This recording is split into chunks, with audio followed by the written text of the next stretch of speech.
This is one of the most underrated games I have ever played. Made by Ninja Theory, Enslaved Odyssey to the West came out in 2010 for the PS3 and Xbox 360. It got a PC release in 2013, and despite the game being so old, it's aged well enough and it would be a tragedy to miss out on this game. The game takes slight inspiration from Journey to the West, and it's set in a post-apocalyptic future where only remnants of humanity remains and the world is plagued by robots known as mechs that are still following the programming to eradicate hostiles, which are now surviving humans.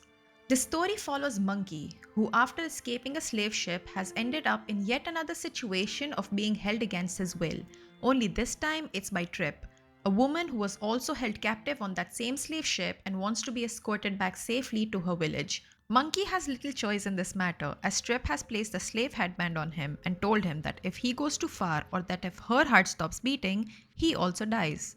Though the game starts off with them being hostile to each other, seeing their relationship develop was the driving force of this game.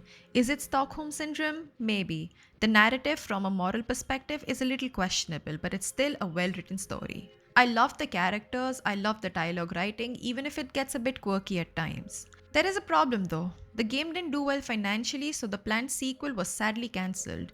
The reason it's a problem is because when the game ends, you'll be left with more questions than answers. The ending will feel extremely abrupt, and while I was annoyed by that, you can't really do much about it. The majority of the gameplay is platforming with moments of combat. Neither is great, but it's paced well so nothing feels dragged out. Platforming has slight puzzles in some areas, but they're really not difficult at all.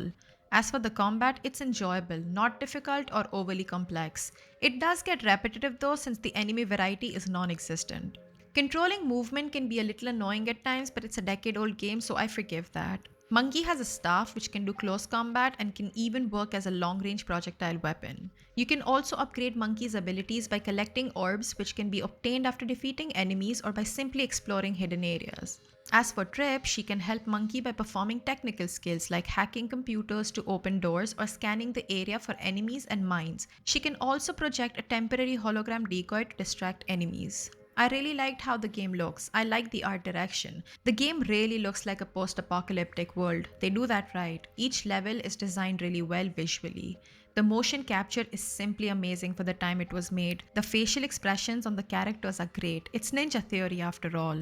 The voice acting by Andy Serkis and Lindsay Shaw takes the game to another level.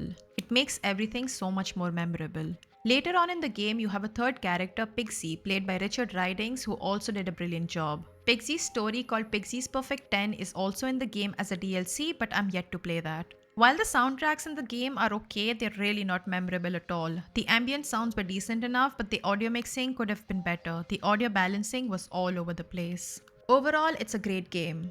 It's not perfect, but it's a great adventure that does a wonderful job at keeping your attention. It's a shame that Enslaved Odyssey to the West didn't do well, because I really would have loved to see a sequel. I highly recommend you pick this game up on a sale. I hope you enjoyed this video. Thank you so much for watching.